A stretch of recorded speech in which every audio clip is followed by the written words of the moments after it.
Okay, everybody, good afternoon, and thank you for joining today. While people I can see are still joining, but we'll start. It's a few minutes beyond 4 o'clock, our scheduled time. Welcome to this webinar around financial independence. This is brought to you jointly by Shriram Mutual Fund and Shriram Life Insurance as part of our International Women's Day series. My name is Karthik Jain. I'm the MD and CEO for Shriram AMC. Today, I'm totally delighted to have with us Roopa Venkatkrishnan. She's a director at Sapient Wealth, and she'll speak to us about the financial landscape and how to look at it through different lenses. I'll share a few words about Roopa, and she's India's leading behavioral investment counselor and has been recognized by CNBC for being the best independent financial advisor at both the national and regional level. That's phenomenal, right? And so she's known for her simple yet unique approach to creating financial abundance for her clients by constructing sound equity-led portfolios that harness the power of compounding. Roopa is known to build a very relationship-oriented approach with her clients, and she believes that an investor managing emotions is very important and plays a very critical role in wealth creation in the long run. And Roopa also takes pride in spreading financial literacy across all sections of society, especially in the less privileged. And moreover, why we think she's a great person to have today on a call. She currently manages about 1,500 clients and about 1,500 crores of assets, right? So she's probably the best person we can have on this occasion to help and guide us. Before I hand over to you, Roopa, a couple of housekeeping rules. Request everyone to remain on mute, and we will have a Q&A towards the end. So in case you have any questions, please feel free to put them in the chat box, and we'll take them towards the end. If I find any relevant question that needs to be taken up during the call, during the PPT, I will do that as well. So on that note, Roopa, over to you, and thank you so much for being here with us today. Thank you, Karthik. Thank you for your kind words, and thank you for the entire Shriram group to have me on this board and share my thoughts. And thank you. I'm humbled with all your kind words, Karthik. I think it is just that the belief is very important in what you do. And I always believe we are in a wonderful profession, and that's what I'm going to talk. And as Karthik said, please free to ask me questions. I'm going to talk about two aspects of the lens that we need to see. First is ourselves and how do we look at through our clients' lenses. And I've prepared a presentation, which is what I share and what I do all my life. This is what I have done, and I'm just going to share that presentation with you. So as Karthik said, I wanted to build this on financial landscape. And I basically looked at saying that how do you look at it from different lenses? So there are two lenses that we have. One, I'm going to talk about the lens that we have to look at ourselves first. And then how do we look at the lens for our investors? So, when we look at ourselves, most of us here, Karthik, I've added this particular slide only because I was told that there are mutual fund distributors who are also there in this presentation that we are doing. So yes. I basically wanted this to be there for the reason because I'm sure a lot of people would be there from Shriram Mutual Fund also. So basically, I wanted to share saying that for all of them, saying that I think, please welcome to one of the noblest profession you could possibly have chosen. I think this is one of the best professions because it is all about helping people find lasting financial peace. And this is a famous quote of Nick Murray.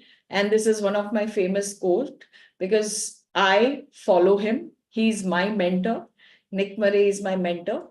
He's a behavioral coach. He's been an expert in the US. He's been there for the last 50, 60 years practicing. And I 100% believe saying that what he says, which is we are in the noblest and the noblest of practice because we are helping find people lasting peace. Second, I think the simple things that I understand in my life, the mission in our life is to help make right kind of plan and their retirement years. If you look around you, most of us don't invest efficiently. Most of the investors don't invest prudently, efficiently. And that is why later part of their lives, which is their retirement lives, they don't live a dignified life. And one of our basic mission has to be to see that how we can help the people plan right. And I think the three principles that we as MFDs and successful investors should absolutely believe in ourselves is the faith in the future. Most of us don't even have faith in the future. We don't even plan our practice and business for the next 25, 30, 40 years. We only think about today, tomorrow, and the next few years, but we don't think saying that how we can do this for the next 25 years and 30 years. And this is a practice which is going to be never ending.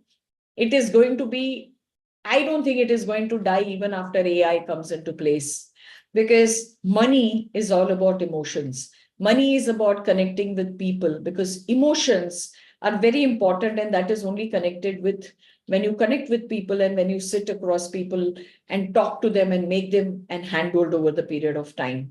So faith in the future is very important. Second, for us as MFDs and distributors and advisors, one thing is we need to have an absolutely discipline for ourselves to bring in teamwork. We need to have a good goals that we set for us in our business, have a mission, have mentors whom you can follow up, have a wonderful business plan that you can set in for the next few years. And I think if you're organizing yourself and if you're planning your practice in a very disciplined way, I think success is sky is the limit that we all can grow together. Second is patience. I've seen we talk about clients don't investing for a longer period of time. I've seen even distributors having very short-sighted approach of creating huge amount of AUMs, thinking that I want to grow faster. It doesn't happen. It has to have its patience, and it is a long-term business practice, and you really need to have a very long vision of 10, 50 years. Second, I think the most important thing is, while we also have to have saying that we need to meticulously construct investment portfolios, and which for our clients, which actually can withstand all the economic storms, we need to, so that while constructing the portfolio, what happens is the client does come and tell us saying that he's a long-term player.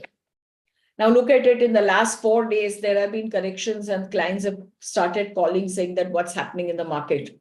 It is just, few points, 1,000 points, and people have started talking about, and newspapers have started writing saying that, oh, we were very bullish few days back and what's happening today. So the only thing that we have to stand today with our belief, as I said, faith in the belief, is to see that the clients don't blow up their plan. And I think that is the only thing that we need to look at, saying that the plan that we have constructed for long-term wealth creation, I think the clients don't blow up their plan, because most of the investors blow up their plan when circumstances hits in. Like, look at how when COVID hit, how many people moved out of their investments, didn't continue with their investments, stopped their SIPs, to book profits and came out. And then they could only enter much later part when the markets were already up. And I think our job is very behavioral, saying that we should have behavioral skills often to see that how we can handle them, what brings in patience, how to see that they trust us with what we are doing. And I think these are very important aspects and characteristics we as distributors show, and most of us have it. But because we don't have the faith in the future, we don't believe in ourselves, we don't put in that discipline, sometimes we wobble with our own business practices. And I think the thing that I don't think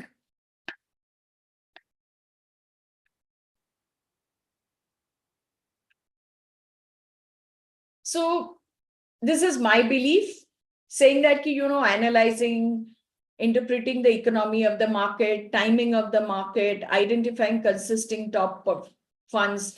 These are not very important things. The most important thing that what we need to focus is that how do we construct a portfolio? How do we actually think, saying that the clients don't make mistakes, how we can plan, how we can see that his long-term goals are.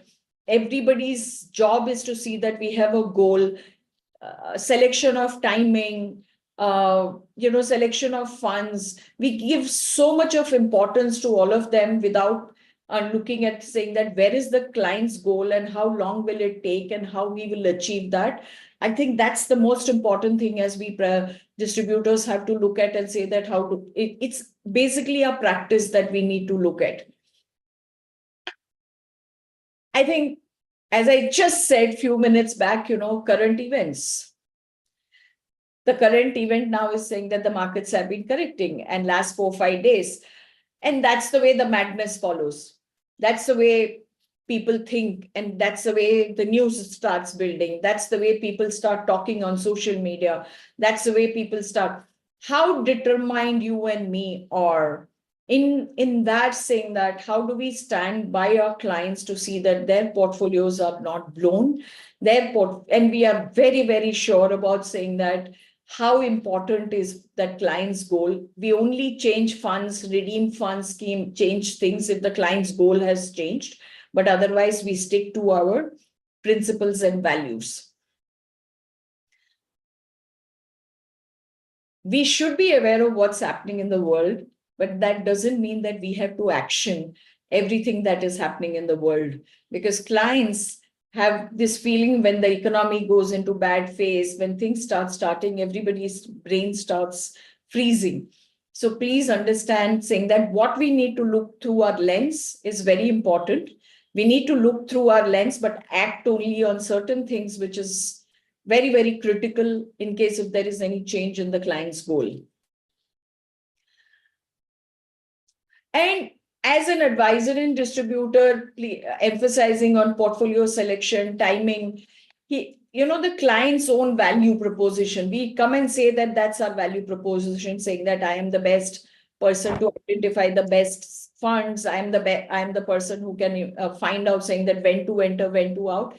I think we don't need to give those false promises, because a fund which is number one today will not be a number fund after 3 months. It won't be a number fund after 6 months. There's somebody else who's coming. That doesn't mean that you have chosen a wrong fund, because each fund manager have their own style that goes through that phase of performance and underperformance, because you have different market cap styles which are available, which is a growth style, value style, small, mid cap, small cap. So each of them work at different times. So we need to understand, saying that, we don't need to go and preach ourselves and say that we are good, but we are here to see that how wealth will grow over a period of time. When we build portfolios which is asset allocated best.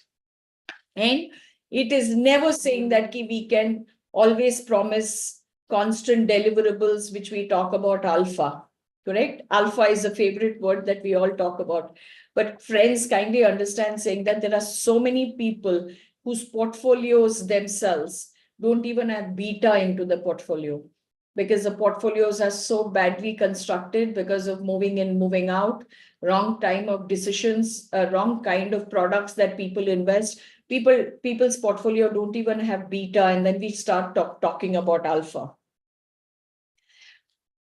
And as a distributor, you position yourself and say that what value add that you bring into the on the client's table. I think it's very essential, saying that what are the do's and don'ts that we bring in on the client's table and make him understand, saying that in your entire relationship with the client, what exactly are you talking and what exactly are you bringing, and what are those nuances that is important for the clients and his life goals. Those are the things that we have to talk about when we sit with our client, when we onboard our clients. Again, as we come back, I think when we talk about profession, I think this profession for me, at least it says that it's all about doing well by doing good. We are doing good things, and by doing well and by doing good, you also make fortunes for ourselves and making fortunes for our client. I think the whole prospect comes only between doing good and doing well by doing good. This is a dream come true for me, and it's a dream which must and will come true for all of you, because we are here to create people's life. We are here to create people's financial security. You are just not creating financial security that one individual person, you are creating financial security for the whole family. And that family, actually, you bring in that financial security, that money lives for the next 4 to 5 generations of wealth. That is what our profession brings in, and that's what we can help the people at large, the population in India. But never stop prospecting. I think the most important thing is you should never stop prospecting. I think I've been in this profession for more than now 35 years, and I've been on my own for the last 21 years. I even today prospect. I go on the streets, meet clients, do prospecting, because prospecting is the only way that our profession and where we can be successful. And so that was a story about what our profession can bring in, and how important you look at the lens. When you put the lens on you, what you can bring on the table is very essential, because my experience when I talk to a lot of mutual fund distributors, when I travel across the country, when I speak to them, I think that belief system saying that what we are doing right is something I see lack of conviction. I also see a lack of belief saying that, oh, this profession can really do well for us over the next few years. Or this is a profession where our spouses and children and grandchildren can come and run this practice. I think it is a practice for generations that we can have. And don't look at it saying that it's a profession which is tough, which is not. I think it's a profession where as I first started saying that it's a noble profession. I don't think, because I believe after oxygen, what people need is money. And I think during COVID, even to buy that oxygen, people needed money. So money becomes a very important aspect in everybody's life. And I think till the time generations and generations, people will need that. And people will also need hand-holding. And that is one of the biggest thing that we can bring on the table for clients. Let me go back and now look at saying that how would you put the lens on the investors, and what is that the investors need to look at? When you go and speak to them, what is that different lens that you need to look at when you go and speak to your investors? And this is what I have understood in the last 25, 30 years. And I have summarized this in a simple way, saying that there are basically 3 categories that an investor needs to look at. One is protection planning, one is investment planning, and the other one is retirement planning. Because India doesn't have social security. I think India doesn't provide medical benefits for anyone, no population. Everybody, rich and poor, has to save for his retirement. He also has to save for his medical contingencies that he will have over the years. So what exactly is protection planning? Protection planning is basically when we talk about health insurance. But what I've observed in health insurance is there is an inflationary cost in health care also. That healthcare inflation, I don't think people cover that insurance policies much more than 5 lakhs, 10 lakhs. That's the way people look at health insurance. I think today, with the kind of cost escalation that we are seeing, there is an inflationary element even in the health insurance.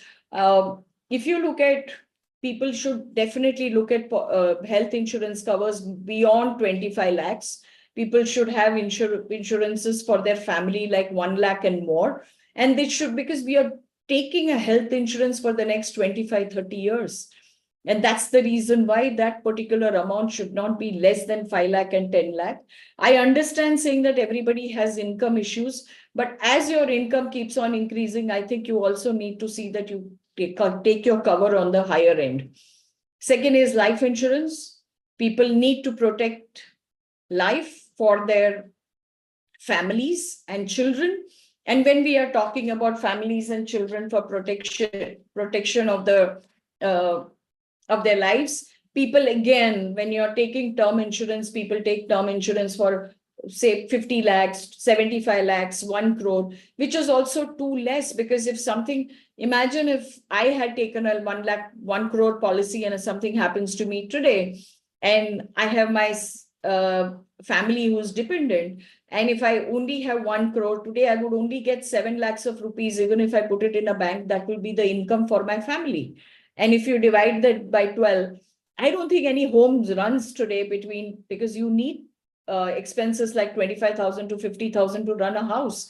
And when my spouse would get that 1 lakh, he has to survive for the next 30 years. So that 1 crore is too less an amount that you can take a policy, term insurance policy. You have to secure your family in the future. So the amount of term insurance that you should actually say cover your family to your clients is saying that it has to be more than 5 crores, 10 crores, and that has to gradually increase every year as we talk about when their income levels increasing. People they are undercovered to a larger extent, and their families suffer when some untoward incidents happens. So please, as a matter of fact, I think these are important things that we all need to share with our investors.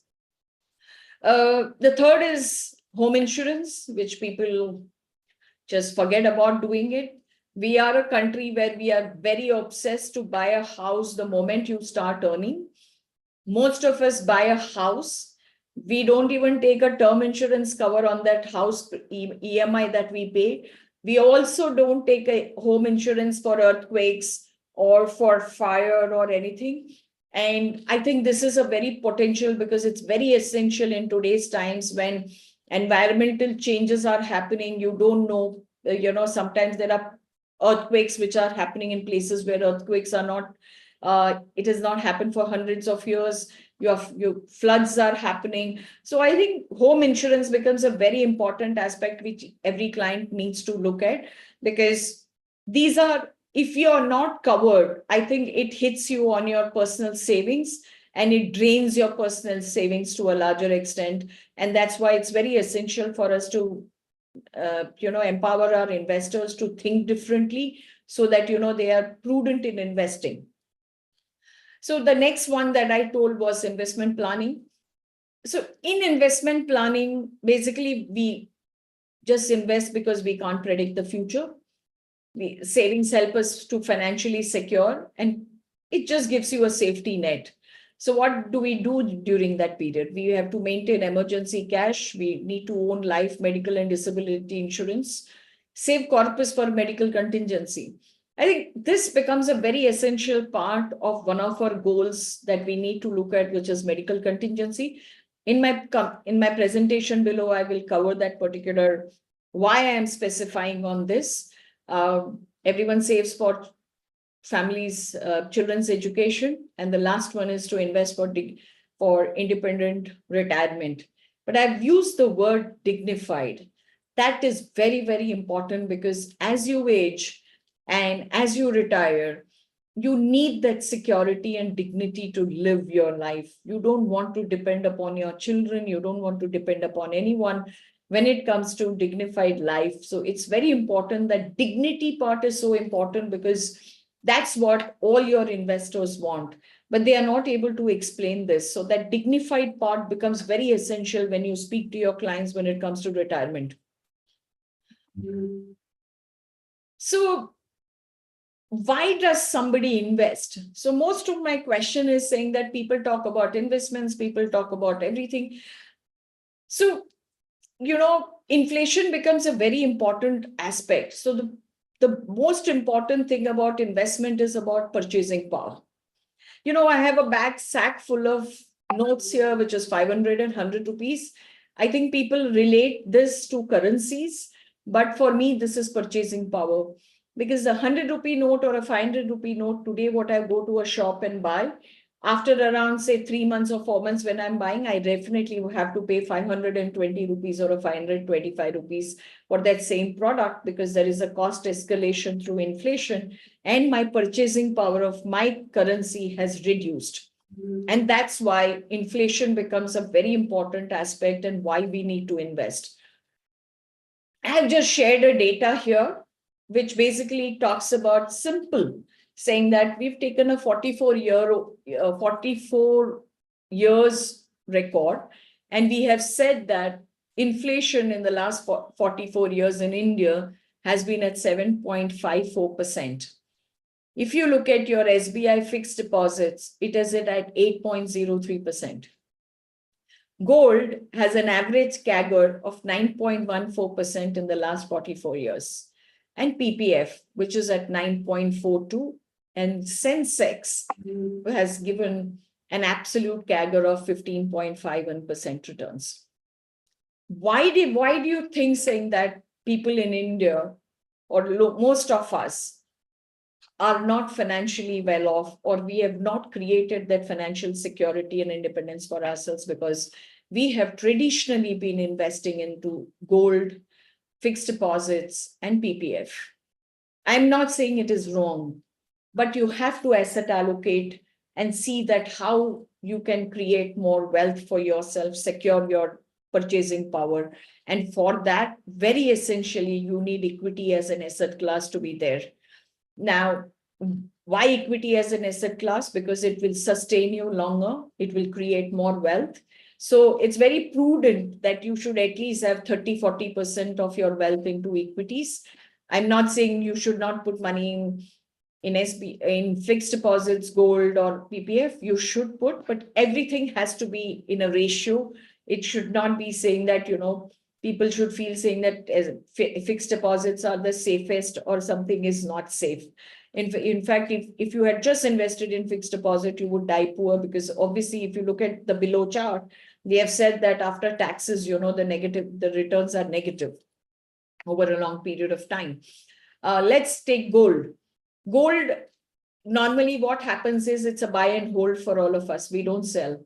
But what it proves is saying that gold is very tactical. It moves in, moves out. It's a tactical buy and sell. It's not a buy and hold that we all think saying that it's right and prudent. So that this basic chart is basically to summarize saying that how different asset classes give returns and why it is important saying that to sustain your purchasing power, you need asset class, which is your equity, which is very essential to see that you have your purchasing power, which keeps on sustaining and maintaining your standard of living. And most of my people, when I talk about inflation at 7%, 7.5, they look at me with an eye. So what we did is we put some numbers for basically to people to relate, because people are not able to relate with the kind of prices that would have happened. And these are we've taken a 23-year-old data, and we've put simple things which we use in daily life. And if you look at, they all have an average of 6 to 7% of inflation that has been there for the last 20 to 23 years. And we put a chart to see that how the future looks like. The future also looks like saying that how an Coca-Cola would be 72, an egg would cost you from 7 to 12. A milk will cost you 100 rupees by 2032. So if your money doesn't grow above inflation, you won't be able to afford many things in the future. So that's why investments become a very important integral part of our investment journey. Most of the clients, so problem that I have seen is most of the investors and us, we are not able to understand how do we asset allocate our investment? How do we set a financial goal to an investment? And all of us have grown saving in piggy banks.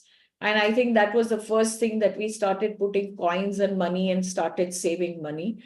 So I have just put it into a simple jars and said that how investors can allocate and how you can help them to allocate different asset classes, allocate the different goals, and align those goals to the financial products which are available, so that clients don't stay long term, don't have palpitation. There is a discipline in their investment journey, and there is a discipline in the way they look at and start saving. Because when everything comes into one go, most of the time we don't even know how to manage our money. And what is that management actually needs is about asset allocating it, putting into different baskets and buckets of investments, so that it helps us to prudently map our financial goals and the financial products. So the question most of us have is, how do you formulate a goal? Correct? Now that but how do you formulate a goal? So we've just illustrated an example, and there's something which we talk about, saying that, so if somebody has a 0 to 1 year goal, so you basically are investing into an emergency fund, you are investing for rent payment, insurance premiums, student loans, your credit card and debt payments, personal goods, minor repairs of house, those you align with 1 year short-term products that you can align the goals.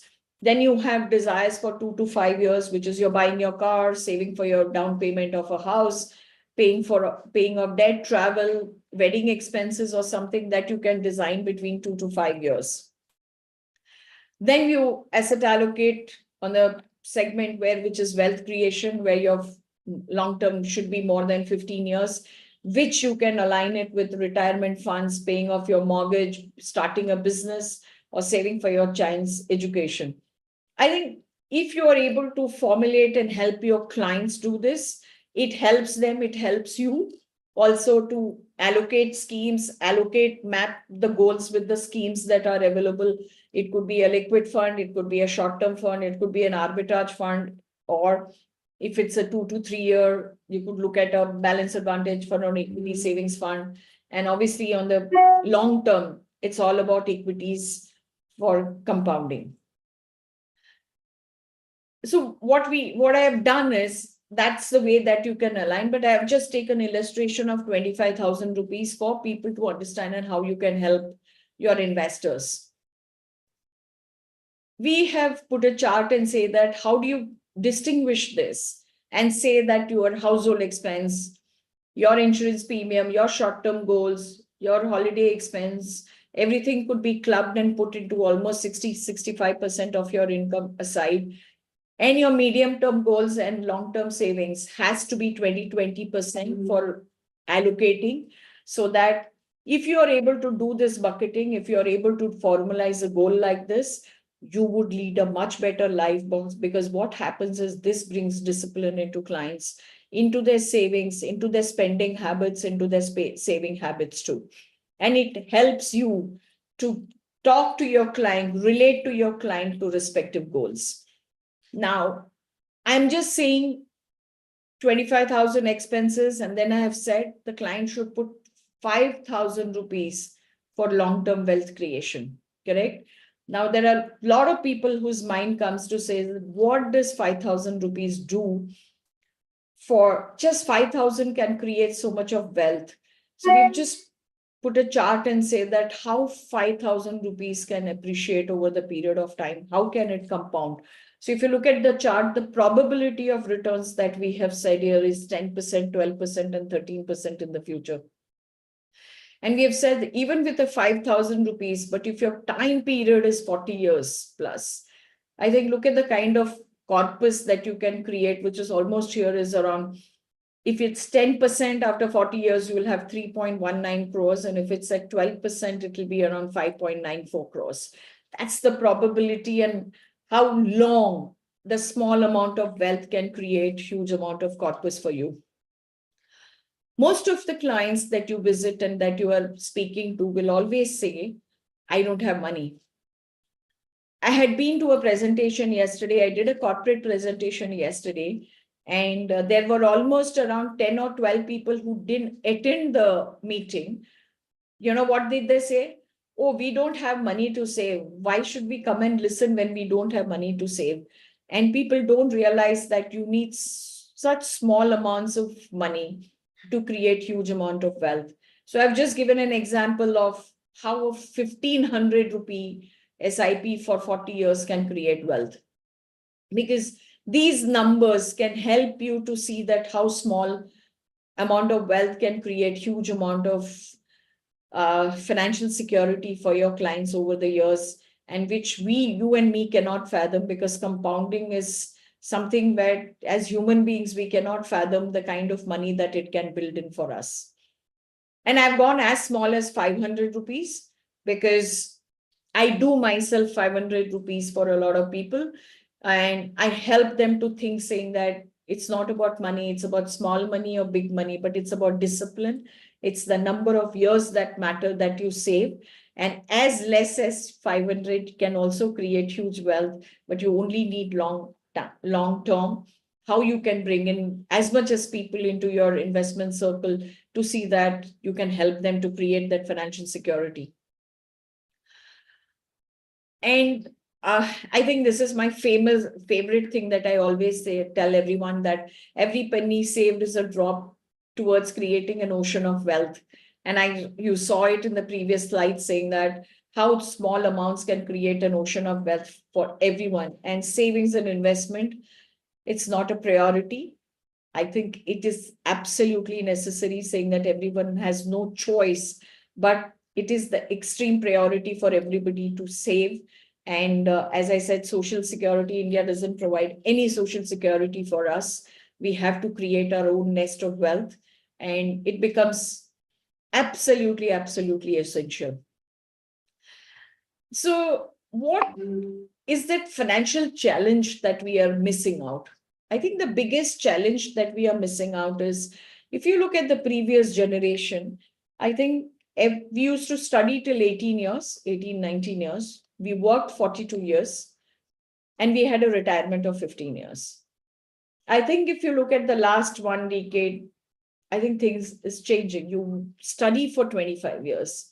Your work cycle is only 30 years, and then you have a retirement of 30 more years. Now, today, with the new kind of development in technology and all, there are a lot of people who are losing jobs. As you age, if you are not technologically savvy, you are losing jobs. So some people's career span only is for 20 years, some for 25 years. So it becomes very, very prudent for youngsters today to start saving much earlier, so that and as much as possible as young, so that they can create wealth by the time they are 45, 50. They have enough wealth, rather than thinking about investments after around 35, 40. So this chart essentially becomes a very important chart for you to have a communication with every client of yours, to say that I think times are changing, and they are changing because those changes also should bring changes in us, the way we save and way we look at our future. And I always, in all my charts, you would see 30 years, 40 years. People would be wondering, why am I saying 30 years, 40 years? I think the biggest risk that all of us have, and every person on this human planet has, is longevity of life.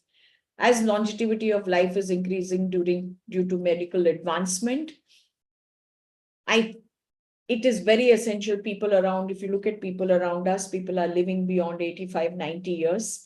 And after retirement, as I said in the previous chart, it is around 30, 35 years people live. So you have to plan your clients' wealth for 40, 50 years. And if you don't, I think we are making our clients to die poor. And one of the most critical things that women have to understand is women live longer than men. And the statistics are there to prove. So it becomes very essential that every woman on this particular group that we are in, should take up finance, should take up managing their money on their own.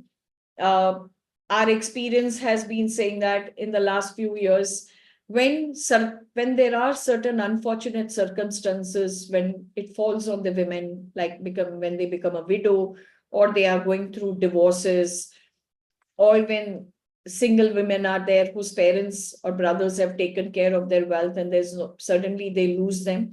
And that is the time when they come, during those very, very depressing periods in their life, very, very emotionally drained periods of their life, they have to start looking at money. And it becomes very, very difficult for them to come to terms how to manage that money apart from the circumstances they are in. So it's absolutely very advisable for women to start managing their money. Don't wait for such unfortunate circumstances. Be a part of the family decisions when it comes to money. Don't feel saying that it is man's job. It is no rocket science. I think women are better managers, better planners. They are better allocators of their assets. When it comes to even managing their kitchen or managing their life or managing their homes, they manage it very well. So women should take up this particular thing as early as possible, rather than, keeping it for the later part of their life. And as I've said in my previous slides, saying that there is a constant rise of cost of living. So these are the reason why we need to have long-term approach and long-term goals. So a lot of questions. So I basically am addressing, because these are questions that our clients definitely ask when we share, saying that how do you plan, how do you goal, but how do you sustain your purchasing power then, right? People want, how do you communicate with your clients? There has to be some baseline, the next level that you have to communicate. So we've just taken a 25,000 household expense and said how that a household expense at 6% inflation would grow over the period of, say, 15, 25, 32 years. And if you look at here at 6% inflation in 32 years, the household expense will go to 1,61,335. And this is just a household expense. Lifestyle expenses are different. Your medical expenses are different. These are different. This is only to have your groceries, your milk, your electricity bills, your telephone bills, to your fruit bills. These are the only things when it comes to your monthly expenses that we count. So if you look at the chart, it basically says that in 32 years, if your expense is going to be 1,61,335 rupees, because interest rates are coming down, interest rates have been constantly coming down over the years in India. And if you expect a 4% interest rate after 30 years, you will need 4.84 crores of corpus. That's a reality. And if you don't have this vision, if you don't have this kind of thought process for your investors, I don't think we'll be able to build and help them to create long-term wealth. So as I said on my third chart, where I said medical contingency, I think we very much emphasize that people should have medical contingency corpus, because your medical inflation in India is at around 11% per annum on an average in the last few years. And if you look at your medical insurances, a blood test, X-ray, and CT scan is only covered when you are hospitalized. Yes, there are certain policies which also give you that as an OPD, but that is only one OPD expense of blood test and all we can do. But we are a diabetic capital of the world. Husband and wife have to go for at least two to three times blood test that they have to do if you have diabetes. Then you have blood pressure. So there is a cost, absolute cost that people have to pay after the insurance premiums that they pay. So if you look at a 2,500 rupees blood test that we pay today, there is an escalation cost at 11%, which you could see saying that in 15 years, it will be around almost 11,900 rupees. 20 years, it should be 20,000. And in 30 years, that's going to be 57,000 rupees. And that's the kind of expenses that we are looking at. If you look at the X-ray cost, these numbers looks alarming, but it's a reality. It's going to be a reality. And even a doctor's fees, when you go to a private doctor today, his specialty doctors charge you 4,500 rupees. Even their cost is going to increase at 11% inflation. And these are expenses that you pay out of your pockets. This is a CT scan cost, which will escalate around 11%. And the basic reason why these charts are very important for all of us is the reality of the future expenses that we need to cover and plan and have a goal for our investors. So if you look at the 25,000 household expense, which I said 6% is your food expenses, 11% is your medical expenses, but we have aspirational desires because we want to have good holidays, we want to travel better, we have aspirations of cars, homes, shopping. All of that has also a certain amount of inflationary cost. So what we basically tell our investors when we plan and sit with them is saying that for your sustaining your lifestyle, you need at least, if you have a 25,000 household expense in 25 years, in 30 years, you would require 5 crores of rupees for your sustaining your life. You will have to build a medical corpus for around 2 crores.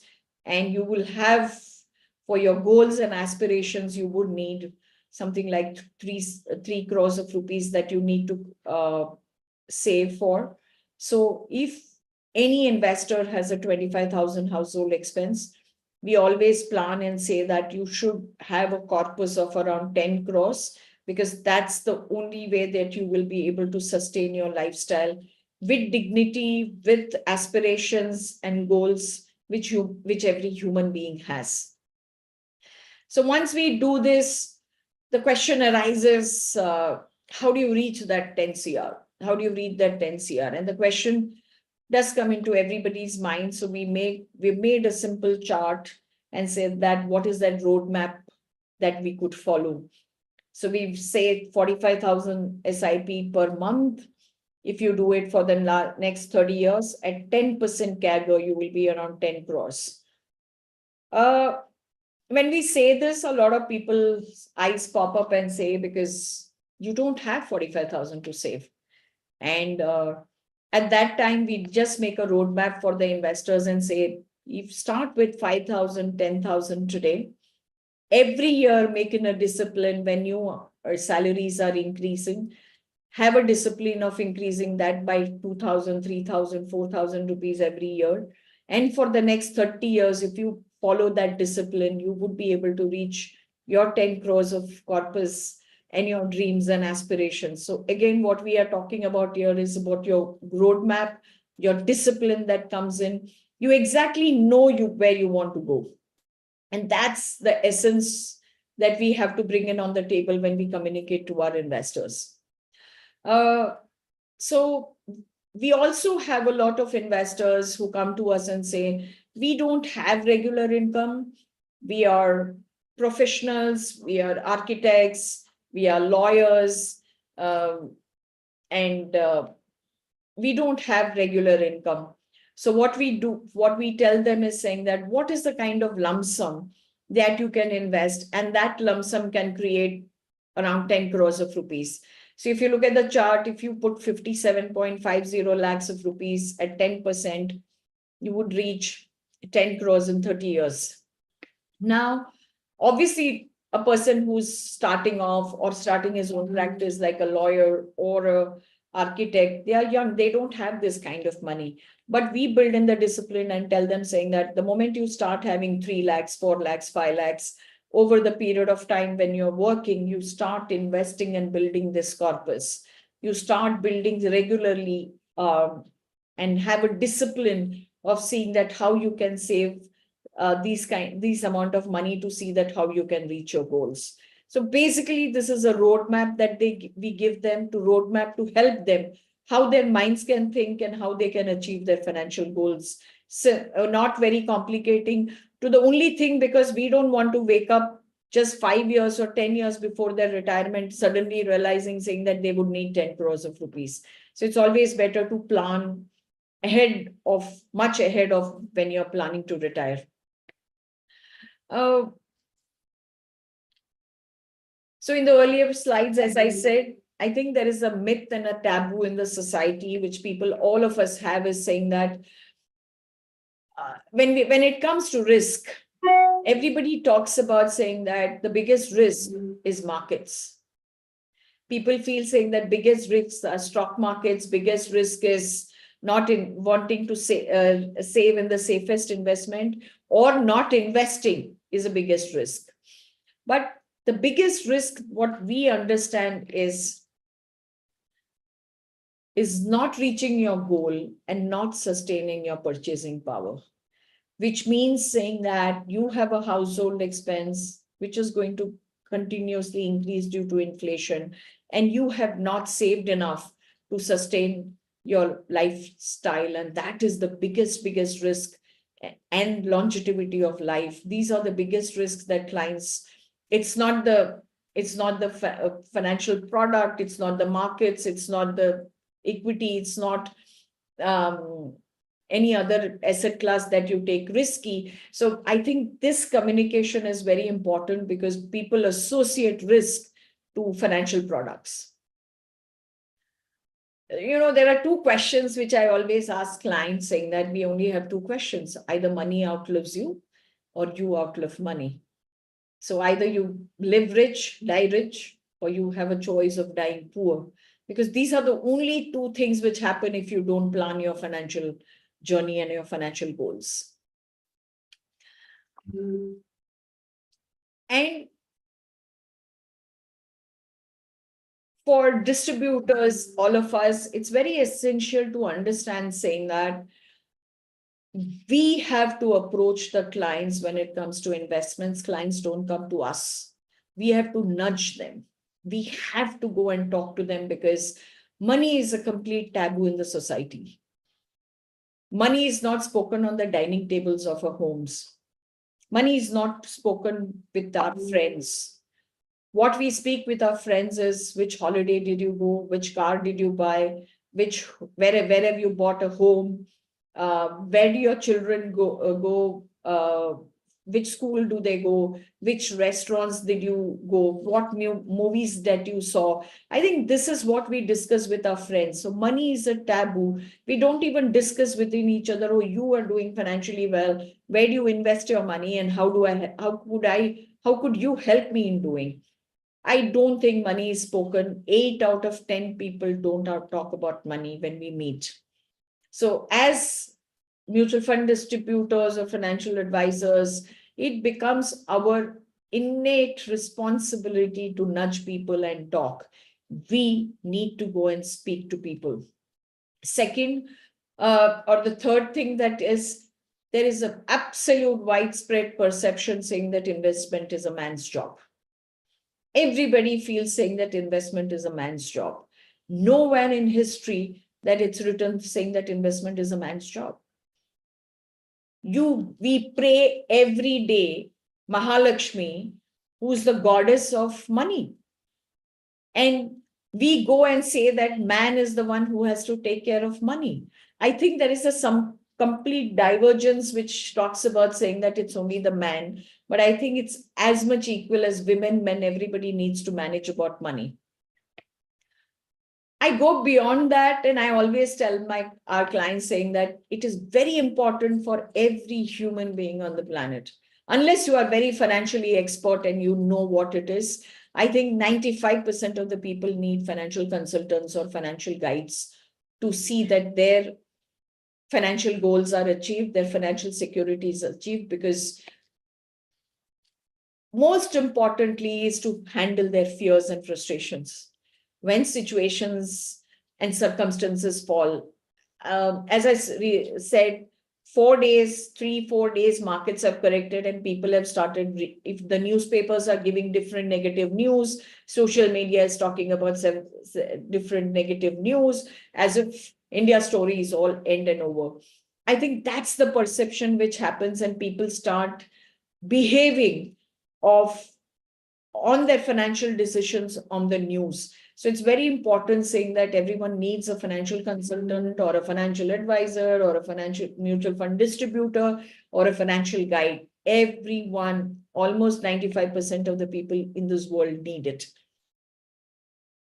And that brings in that financial prudence to everyone and to help them to budget and save and invest. I think that's the as simple job that we all have. But the important part is saying that to nudge, to go and talk to people. People are not going to come and talk to you. You have to go on the streets. You have to go and you have to nudge people to get your investors.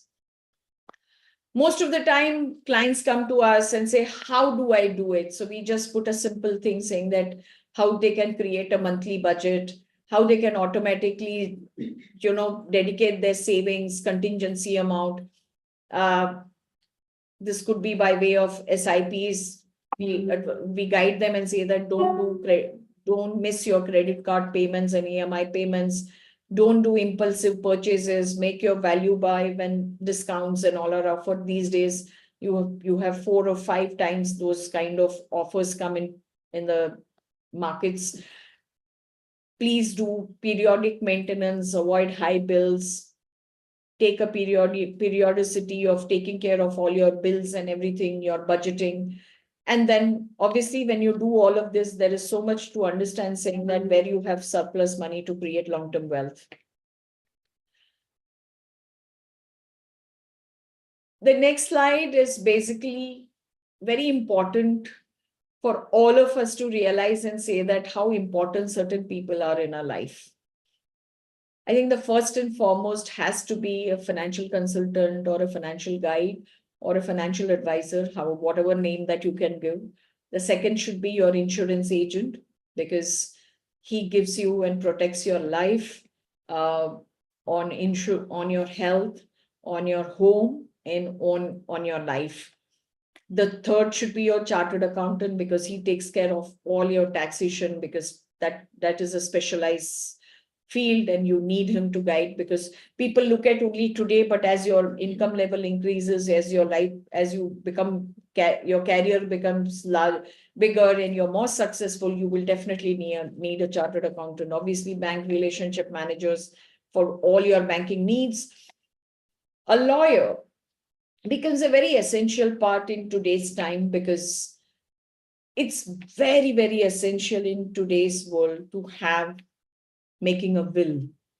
I think pandemic was one of the cases where people realized, young, old, very young, anything can happen to them. And circumstances today is saying that the law of the land says that you need to have a will if the assets, especially non-movable assets, in certain states, needs a will. It needs a will. It also needs, when you have to transfer those assets.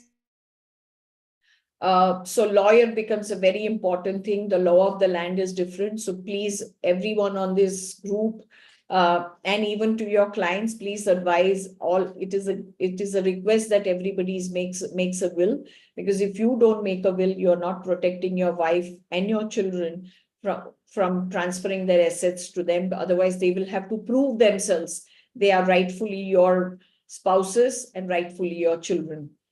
And spouses, employers, why I've specifically written is saying that during pandemic, what we realized, there were so the biggest sufferers during the pandemic, when men passed away, were the women and the children.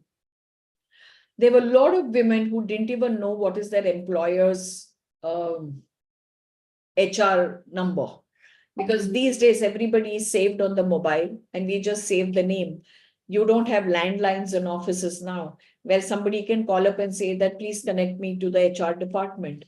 Everything is on the mobile, and even the spouse employers numbers are not shared. The families don't share to their wives, their spouses and children, saying that where they should contact in case something happens to them. So very, very, these are practical things that we have realized, and that we at our place and office, we give very importance to this, and we share with our investors to see that how they can take this very seriously to note down. Pandemic also gave some more of reality checks. And basically, we live in an electronic world where everything is linked with passwords, including from your cell phones to your emails, to bank accounts, to demat accounts, to debit cards and credit cards and lockers. Everything and all has passwords, and nowhere that we even record a single password and keep it protected. To that extent, saying that you also have passwords to pay your electricity bill, to pay your gas bills, everything is electronized, and we have no records that we keep in case something happens, so that the other person knows exactly how they can take it forward. So it's very essential for all of us to, when you go and speak to your investors, how important, apart from investment, how important is data keeping, how important is discipline to keep every record. And I think these are some things which most investors miss, because there's so much of concentration of just returns and money, and this becomes a very important part of your investment journey for everyone. I think I just shared some historical returns that have been happen, and this is all available with everyone. And I've shared some chart about, people do come and tell me saying that about direct equity gives more returns than mutual funds. And for me, mutual funds are one of the fantastic vehicles, because this is what I believe, that it is one of 21st century's best inventions. It gives equality to the rich and the poor. It's a fantastic vehicle for every retailer to participate and create wealth. It's a financial product, and it's a deferred tax liability product. It also is a product where every fund has come out with 10 rupees NAV. And today, what you are seeing, a 3,000 rupee NAV or a 2,000 or a 1,800 or 1,900, the journey has been from 10 rupees to that, and it has all happened in the last 25 years in front of us. There's a huge amount of wealth that has been created through the mutual fund managers and the mutual fund industry. And I think it's a fantastic vehicle, but it is the most underrated vehicle. That is what I've realized, because people like fancy things like the PMSs and the AIFs and all, but I think it's a fantastic vehicle that we should not miss on. And I've just put some data on tax saving that people ask me. And I think, Karthik, that's what I wanted to share. But the last but not the least that I wanted to share, as distributors, what is our job and mission?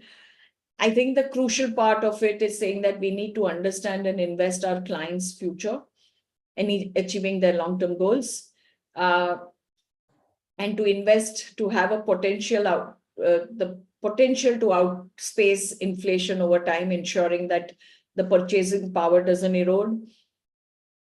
Embrace compounding by investing for long-term. Start investing as early as possible to take care of extended time horizons.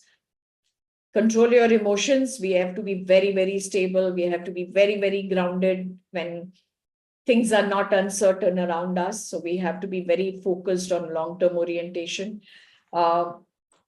Please talk more about retirements, kids' education, medical contingencies. These are very, very, very important things that we all have a job on hand. And I will only say that we are in the noblest of business. And the world is for all of us to grow and see that how we can bring in financial stability into the people's life that we touch. Thank you, Karthik. Okay, so fantastic. Thank you so much, Roopa, for that masterclass. And I really appreciate the passion and the depth in which you've gone in. I had a bunch of questions I wanted to ask you. In fact, you covered almost all the questions, nothing left unanswered. I'll just check. There's a few okay, there's a question here on the chat. Mm-hmm. Okay, it's more of a congratulatory message. Super. So look, I have a so in FNet, I think since we're out of time, actually, I love just a quick summary. I think what you put out was the key role of the advisor and the distributor, very critical, and thumbs up to that. Important to plan, whether it's for protection, investment, retirement, very critical, and therefore clearly have the goals in mind, but not to forget inflation. And keeping that in mind, what should be the, if you will, the freedom number, the end goal, 10 crores. And you very beautifully brought that out, what that goal should contain in terms of the buckets of your, your basic necessities, your health, etc., health, inflation, and of course your aspirations. And of course, at the end, finally, keep in mind that the biggest risk that you may risk, the biggest risk is you don't meet your, the goal. It's not about the market, but about will you have enough, corpus available to have sustain your purchasing power once you retire. And hey, it's the longevity impact is such that versus what our parents went through, we have far more many years of, productive life left after we finish our jobs, right? It's very important to plan for that. So, to meet that goal, I think you explained very beautifully how whether it's an SIP or whether it's a lump sum, start early, start small, don't stop, and keep adding and build it up, and that really will bring you to that goal. So, thank you for really very lucidly explaining the entire approach. To everybody on the call, just one final question. One, of course, notice that this is being recorded and the link is available on the YouTube as well. It's a live stream and recorded stream. But I'll have just one final question of you before we wrap up, Roopa. The importance of the critical people in the life, the key people, the various advisors you spoke about, right? Yeah. Any 2 or 3 points that people should keep in mind, the clients and investors, what should they keep in mind when they select a financial advisor? Any 2 or 3 key points to keep in mind? I think for the clients to choose an advisor, or it is like choosing a doctor, a family doctor. We don't choose a family doctor just because somebody has referred, right? Right. We go and find out, saying that 3-4 of the doctors we will go and visit. We'll find out his experience, and we'll find out, saying that how do we gel with him, how he's comfortable with us, and how we are comfortable with him. And then you choose a family doctor. And I have seen saying that my mother's gone to some 6-7 of them, and then she will finalize which is a family doctor that the family wants. So in the same way, I think every family has to go and find out whom they want to be there in their life. You go and meet 5-6 of them, and then you decide whom you feel comfortable with. I think once you do that exercise, I think you will get the right guys. But we don't even ask. Karthik, when you shift a house, what is the first thing that people look at? Is there a grocery store near? Is there a school near? Is there a bank near? Is there a istri wala near? Is there a medical shop near? Is there a doctor? I have never found somebody says that who is a financial advisor or a consultant or a guide who can be there besides me. Because for all that you think you need money, you are spending, and that you need somebody to actually create that wealth. I think the whole mindset has to change within us to say that what do we want? How do we choose the right people? So choosing a right person, I would definitely say that go and interview people and choose one. I think I love your analogy, family doctor. That puts it very beautifully. You need the comfort, and you need the comfort that they can, look after your needs. Yeah. A couple of questions in the chat. How do we need to, we need to encourage women. How do we encourage women to take their financial decisions themselves? And can you give any simple 3 or 4 questions that we can pose to women that will really make them, impact them, make them wake up to the fact that they really need to take the decisions themselves? I think I said that in my thing, saying that women come when they are into certain circumstances, when things fall on them, unfortunate things happen in their life. That's the time they pick up money. You have to go and tell them, saying that these are circumstances, please don't come at that point of time. And this is definitely going to come, because I think there's a statistic saying that 65% of the women become widow by the age of 56 or 60. Vis-a-vis the men is 19%. And women live longer than men. So it is very, very essential. Data shows everything, saying that women need to know what is their finances.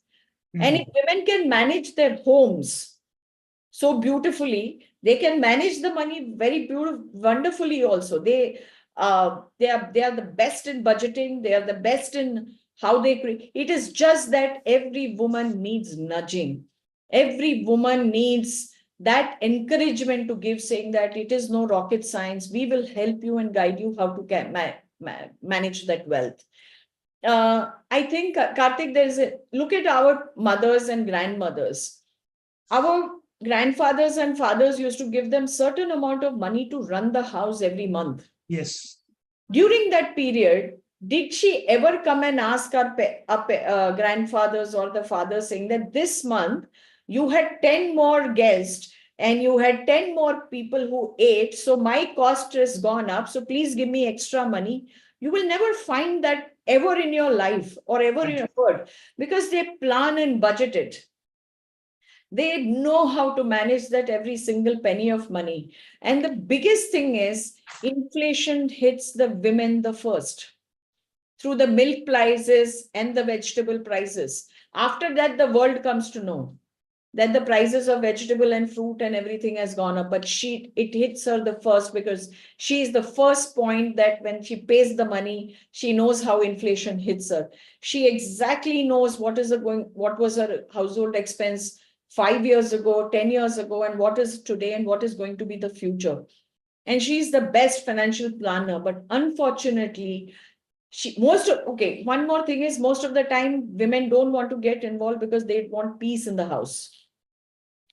They don't want to be. But if you actually include them, they definitely come and be there. So you have to nudge them. You have to give that circumstances, saying that these are unfortunate circumstances which is going to happen in your life at any point of time. So it's better to start managing today than manage it when you are emotionally drained. Right. And then the example you gave that, the women, the Lakshmi is the goddess of wealth. Yeah. Women really have to realize Lakshmi within themselves and take that lead, right? So a fantastic example you gave. Hey, one more last question from, being a new MFD, what will be the challenges and what will be the opportunities? Can you give us some insight? This is from Anurodh Sharma. I think for a new MFD, you know what, you're asking the wrong question, because for me, everything is positive. So I never look at negative part of it at all. For me, yes, he has to put in a lot of efforts. He has to do a lot of, as I said, prospecting. As much as prospecting that he does, as much as experience that he has, as much as knowledge that he brings in. And I think if you are knowledgeable, you can actually go and capture a lot of financial audiences, because there are people who are looking out for you. And if you are knowledgeable and if you have simple things, and if you are going to help the client to achieve that financial insecurity, I think he's there for the client is there for your life. But the problem is you have to prospect. Got it. Fantastic. See, most of the unsuccessful MFDs or whatever it is happening because you are not prospecting. Yes, you have to have clients in the first place, to manage the wealth in the first place, right? Yes. So the key part is to get the clients in. And I think you very beautifully mentioned the 3 points right, at the beginning, that you have to have the faith and the discipline and the patience. Yeah.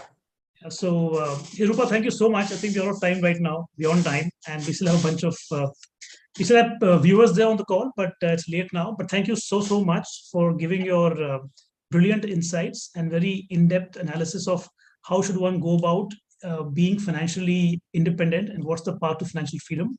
And I like the way you put it, that look, ultimately you have to have a very peace of mind, that knowing that once you retire, you can retire with dignity.